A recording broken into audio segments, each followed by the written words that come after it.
When the Veshari coalition took colony Oran 7, they expected another quick subjugation. The humans there were mostly agricultural settlers, families, farmers, teachers, medics. No weapons to speak of, barely a local militia. It should have been easy. It was. For a day. High Warden Siliker stood on the raised platform of the newly established detention hub, overlooking hundreds of caged cells through a transparent force field. Inside them, rows of human children sat huddled together. Some glared defiantly. Others sat with arms wrapped around siblings, eyes wet but dry of fear. Not one of them begged. Not one of them whimpered for mercy. It unsettled Siliker more than he would ever admit. "They're only juveniles," said his assistant, a jittery Golan named Ortic. "No risk of revolt." Their parents tried to resist, but the culling squadrons took care of it. Siliker's nostrils flared. He'd seen humans on the battlefield before, brutal creatures, impossible to break. But children were supposed to be malleable, afraid. These were not. They whispered to each other, eyes flicking to every guard, every camera, every locked door, as if they were already plotting. "Sir," Ortic continued, voice dropping to a nervous whisper, "there are rumors that some human combat specialists escaped during the raid." Siliker scoffed.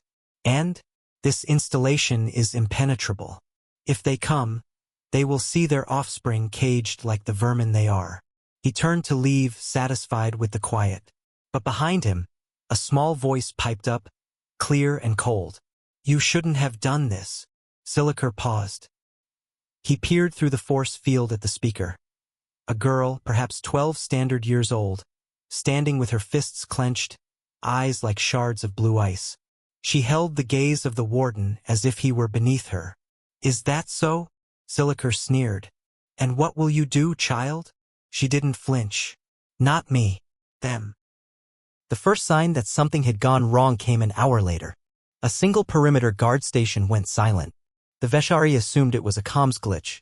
By the time they sent a repair team, they found only crimson splatters on the walls and a single word carved into a metal bulkhead: Reapers. Then the lights went out. Power failed section by section. Emergency doors locked instead of opening. Gunfire erupted in short, surgical bursts. In the command hub, Ortic trembled, eyes flicking over the feed as cameras died one after another. "Who are they?" Ortic whimpered. Siliker could barely breathe. "Human Special Recovery Forces. Reapers. They exist to bring their people home or avenge them." A new feed crackled to life on the main holoscreen, grainy, night vision footage. Figures moved in the shadows, clad in matte black exo armor, visors pulsing with crimson light. One Reaper placed a demolition charge on a bulkhead. Another gestured, and the squad vanished into darkness. Explosions thundered through the compound. The children heard it, and they didn't cry, they stood. They lined up at the cell doors, waiting, as if they'd done this before. Siliker bellowed orders into his comms, but no one answered. Ortic, pale as bone, whispered, "We should open negotiations." "Negotiations?" Siliker snapped, but his voice trailed off when the far wall blew inward, metal screeching. A towering Reaper stepped through the breach, visor burning red.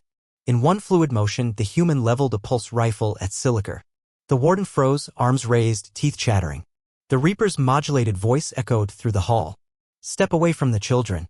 Siliker stammered, "They're just hostages." The Reaper tilted his helmet slightly, the gesture somehow amused. "They're not hostages. They're the reason you'll never leave the station alive." One by one, the cell doors disengaged. Children flooded out, sprinting past the armored giants who ruffled their hair and passed out ration bars and thermal blankets. One child, the same girl, stopped beside the Reaper. She looked up at Siliker, her glare unchanged. "I told you," she said, her voice full of cold triumph. "You shouldn't have done this." The Reaper's rifle hissed as he stepped forward. "Do you know how many species in this galaxy are terrified of humans, Warden? Do you know why? Because we fight to the last. And we never forget."